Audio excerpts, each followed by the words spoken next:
the way I've come.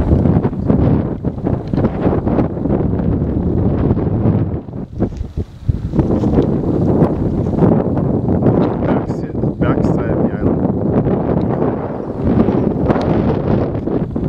Where most people never see.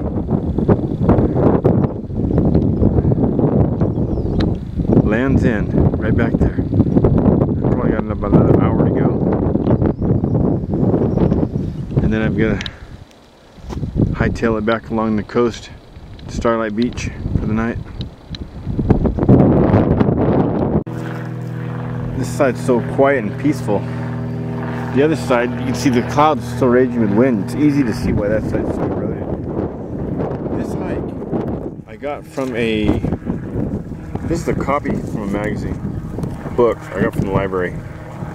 Two Harbors. The book is called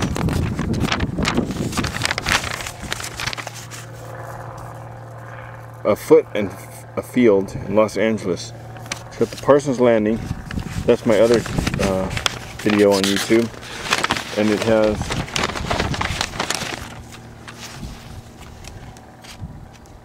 Trip 2, the Silver Peak and Starlight Beach. Starting from, if you start at Parsons Landing, you wrap around, go up that side, and wrap around. It's 10.5 miles. But I started from Two Harbors, so I believe it's another 6 added to that. But I'm coming up to the beach. I'm going to find a place to camp and try to catch me something to eat.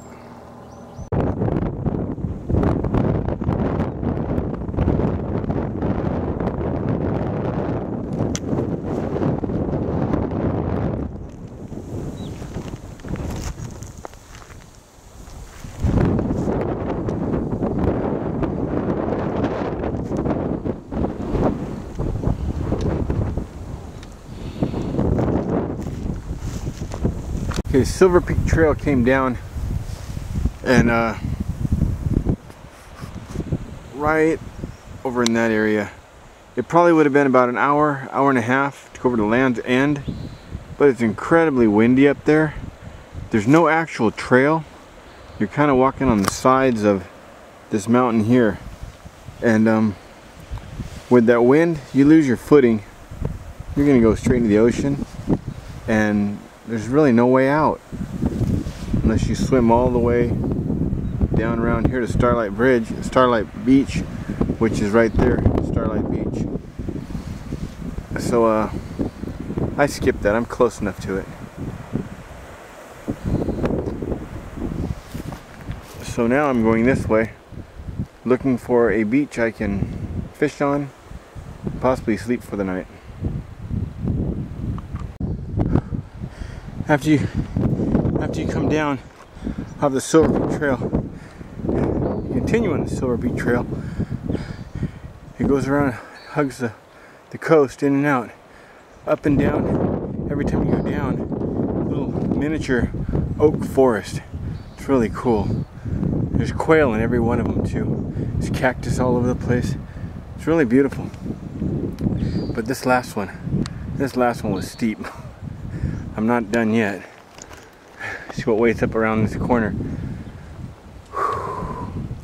There's a creek just west of Parsons Landing.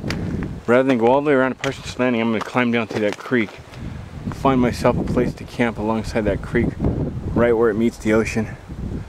Hopefully there'll still be enough daylight left to do a little fishing. Looks like I got about 2.5, 3.5 hours. Should be plenty of time. Little creek going down. I wonder if this is the one that works its way down by Parsons Landing. If so, I'm getting close. Look at the reeds.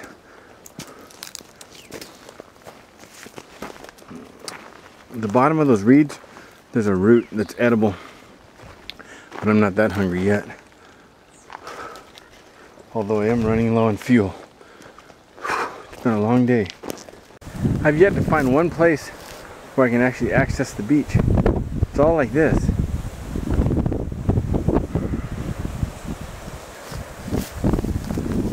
It's all hundreds of feet down. straight through weeds, cactus, and thistle, you name it.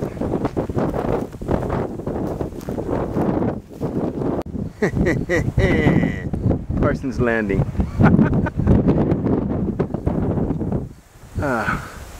Let's see.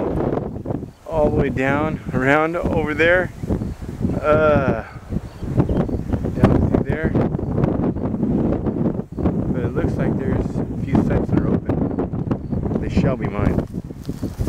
I just noticed this, but when I was up there on that peak where it was really windy, I could see, I didn't know what it was, some kind of solar reflector for something up there.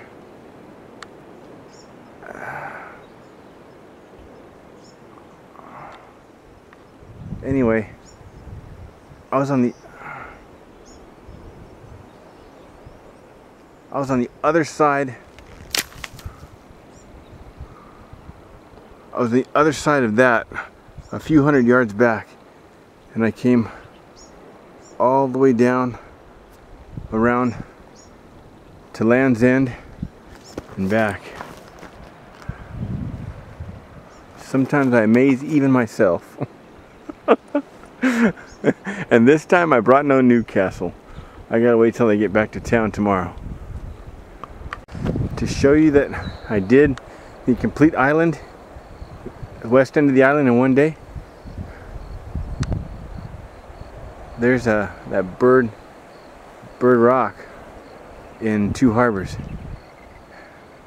That is 7 miles from Parsons. So I have about 2 miles to Parsons, sleep, wake up the next day, and do 7 or 8 back. No problem. This is awesome. This is that stream that I was talking about that goes down to Parsons. I bet when it's flowing, really nice waterfall. It's a good 200 feet down. I was going to follow it, but it's easier to follow the road. But look at this. Goes all the way down, works its way down, straight to the beach. In my other video, we were looking for quail right back here. Just to photograph, my daughter and myself. You can see the tents. They're on the road. Oh, there's a nude sunbather. Haha. No, there isn't. Anyway, I had no idea about this.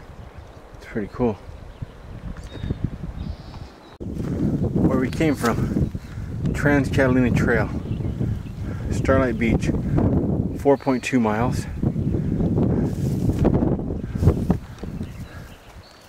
And then where I'm going, Parsons Landing, campground, 0.4 miles. Great.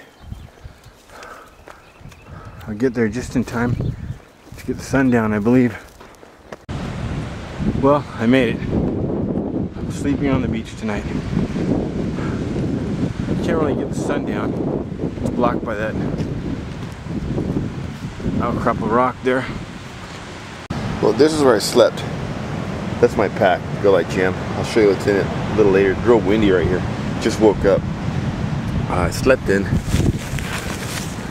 a bivy sack, REI Minimalist. I think it's 15 ounces. It is 15 ounces. I got a short pad, 45-degree bag, liner. Wasn't going to use liner, but it got so windy last night I had no choice. I originally had a tarp over it. As you can see, the wind just tore that tarp down in the middle of the night.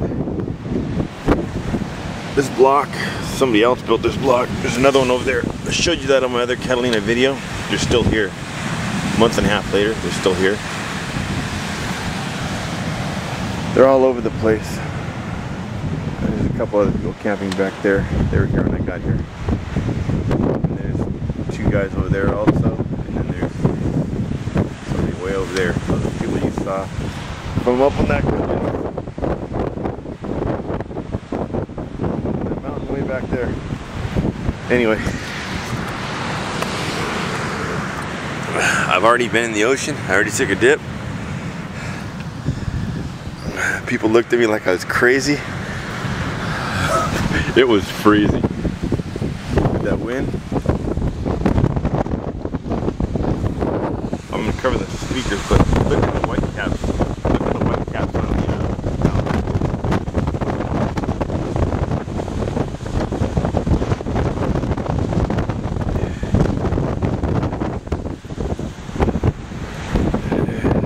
Look at the guy's tent back there. Let's see where it. Let's see how strong the wind is.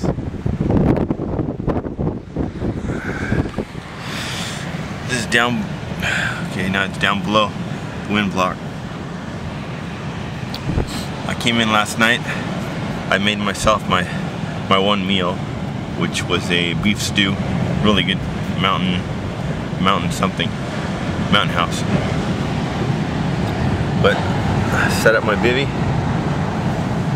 got to sleep. I slept great. Just sleeping on sand, you barely need a pad. The pad's only for warmth. Oh, these feet deserve a rest. I'm gonna keep back here for a while. I had to scrub my fishing. I couldn't even get around that thing. Tide's too high, wind's too strong. Look at the white caps right there. It's been like this since yesterday about noon, non-stop. Look how that grass blows down there with the wind. The way it moves, it looks like a chemical fire. Like when acetylene is lit or something. You just see the vapors burning. There's more up there.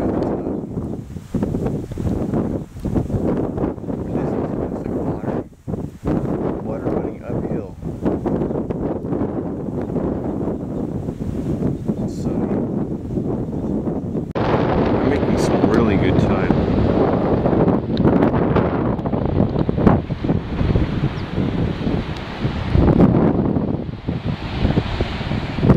Get back, grab a burger, fries, and Coke from that little place up here, and exchange my ticket for one on today's boat back. This beauty I caught crossing the road.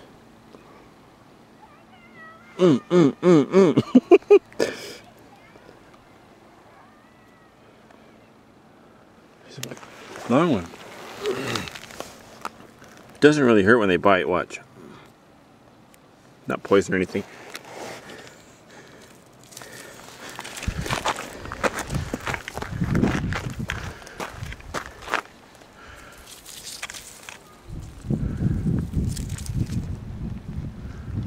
Catalina wildlife. Well, it seems the adventure continues. I went back to exchange my ticket for an early one back, and she says, she laughed at me because of the wind and seas. All boats are canceled till tomorrow 6:15, which is my time to go back anyway. So I had to pay an additional $14 to stay in this park. I pitched the tarp really low. I'm inside of a park. This is the overflow campground for Catalina when boats get grounded. No boats coming across until tomorrow night. We're stuck here. These winds are unbelievable though. Look at these winds.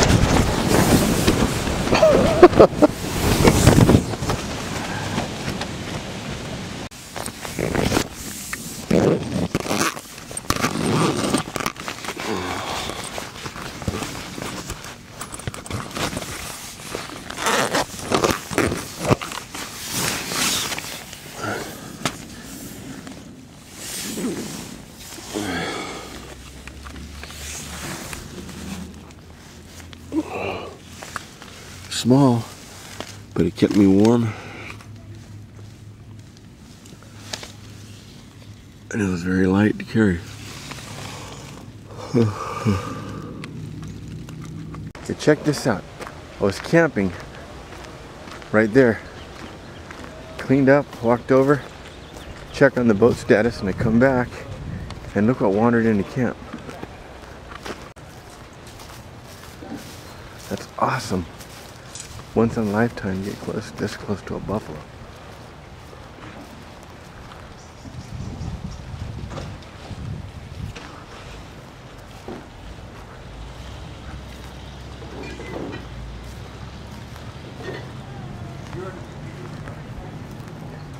This is awesome.